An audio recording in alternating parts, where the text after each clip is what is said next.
दूसरों की बहुओं की तुलना करने से पहले खुद की तुलना भी कीजिए। रीमा, यह कौन सा लिस्ट भेजा है? इसमें यह सब क्या लिखा है? काजल, मस्कारा, लिपस्टिक, बिंदी वगैरह वगैरह। यह सब तो तुम्हारी पर्सनल चीज़ें हैं ना, उसे क्यों इस लिस्ट में शामिल किया? मनीष ने गुस्सा होते हुए कहा। तो क्या करूं मनीष, तुम मेरे हाथ में कुछ पैसे देते नहीं, माँ जी से मांग नहीं सकती, और जब भी लिस्ट बनाती हूँ माँ जी हर महीने कुछ न कुछ बहाना मारकर मना कर देती हैं। और अब आप भी बताइए कि मैं कहाँ से लाऊं यह सब? रीमा ने भी गुस्से में कहा। अच्छा अभी रखो, घर आकर बात करता हूँ, कहते हुए मनीष ने फ़ोन रख दिया। रीमा दिन भर सोचती रही। शादी से पहले तो कभी ऐसा दिन नहीं होता था कि आंखों में काजल मस्कारा लगाया ना हो, और लिपस्टिक के तो कितने शेड रहते थे उसके पास, और बिंदी के पैकेट तो कभी ख़त्म होते ही नहीं थे। बचपन से ही उसे बन संवर कर रहना पसंद था, और रीमा की ख्वाहिश थी कि वह एक मॉडल बने। घर गृहस्थी में ऐसे रम गई कि अपनी ख्वाहिशों से किनारा कर लिया।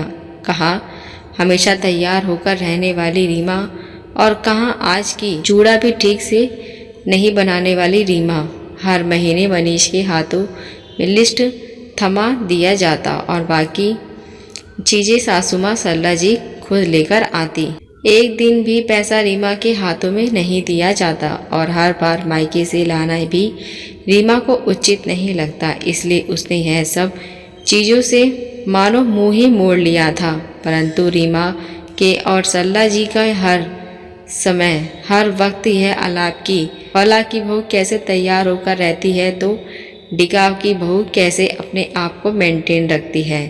यह सब सुनकर ही रीमा के कान पक गए थे, और सालों से दबी हुई ख्वाहिश भी उठ खड़ी हुई। तो उसने यह सब लिस्ट भेज दी मनीष को। शाम को जब मनीष ने कहा तो रीमा ने भी कह दिया कि आखिर कब तक यूँ अपनी ख्वाहिशों का गला घोटती रहूँगी। रहना तो मुझे यही पूरी ज़िंदगी है, तो क्यों अपनी ख्वाहिशों को भूल जाऊँ? आप लोगों को भी मैं सवर कर रहूं यह पसंद है, तो फिर उसके लिए चीज़ें तो लगेंगी ना।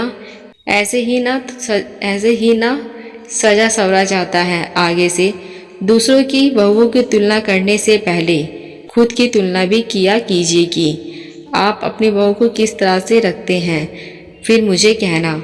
रीना की बात सुनकर मनीष और सरला जी बगल झांकने लगे, क्योंकि रीमा की इस हालत के जिम्मेदार वो दोनों ही थे। आशा करते हुए सास बहू की कहानी आपको पसंद आई हो। अगर आप हमारे चैनल पर नए हैं तो मेरे चैनल को सब्सक्राइब, लाइक, शेयर ज़रूर करें। अब मिलते हैं नई कहानी के साथ। देखने और सुनने के लिए धन्यवाद।